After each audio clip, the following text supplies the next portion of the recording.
கிறிஸ்துவுக்குள் பிரியமான என் தேவ ஜனங்களே, என் சகோதர சகோதரிகளே, இயேசு கிறிஸ்துவின் இனிய நாமத்தினாலே உங்களுக்கு அன்பின் வாழ்த்துக்கள். இன்று நம் தேவனாகிய இயேசு கிறிஸ்து நம்மளுக்கு கொடுத்திருக்கிற ஜீவனுள்ள வார்த்தை என்னவென்றால், யோபு 42ஆம் அதிகாரம் 12வது வசனம். கர்த்தர் யோபின் முன்னிலைமையை பார்க்கிலும் அவன் பின்னிலைமையை ஆசீர்வதித்தார். ஆமீன், அல்லேலூயா.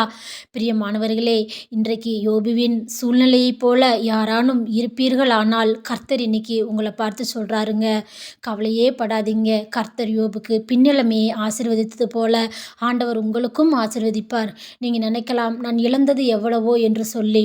அதே போல தான் யோபும் தன்னுடைய பிள்ளைகள், மிருக ஜீவன்கள், சொத்து சோகம் அனைத்தும் இழந்து மனைவியின் ஏசலுக்கும் பூசலுக்கும் ஆளாகி அவர் கர்த்தர் மேல் நம்பிக்கையாக இருந்தாருங்க. அதனால் ஆண்டவர் அவரை இரட்டிப்பான நன்மையை கொடுத்து ஆசீர்வதித்தாருங்க.